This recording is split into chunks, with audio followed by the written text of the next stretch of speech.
Hoy! May bagong chismis sa barangay tungkol sa politika!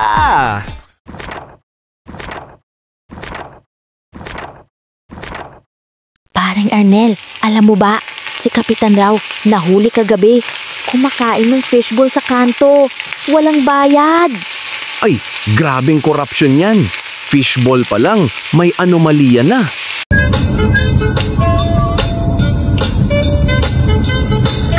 At sabi pa daw, yung campaign funds niya ginastos sa karaoke ng barangay fiesta.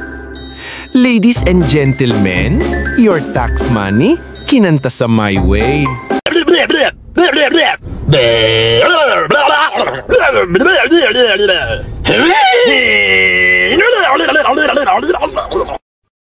Tapos, nakita raw ni Aling Nena si Kagawad.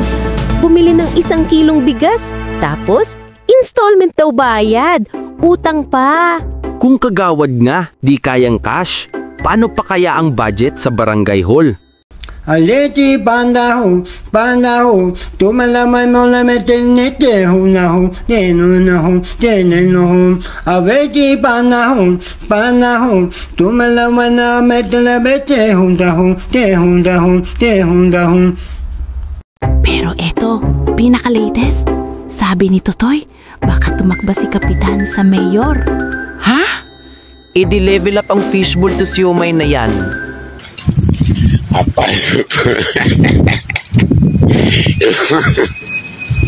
tô com minha cara aqui pretinha, seu, mas é só fome, bem. Fome, tô com uma fome violenta demais, é doido, é. Kaya pala mabilis kumalat, paring boy. Kasi chismis lang pala, walang preba. Oo nga, Marites. Next time, check mo muna facts bago mag-chismis. Pero, sige, isa pa nga ang fishbowl. Anjali? Ay, Anjali! Anjali! Ay, Anjali! Matuma!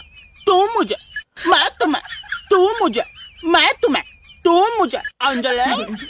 Ay, Anjali!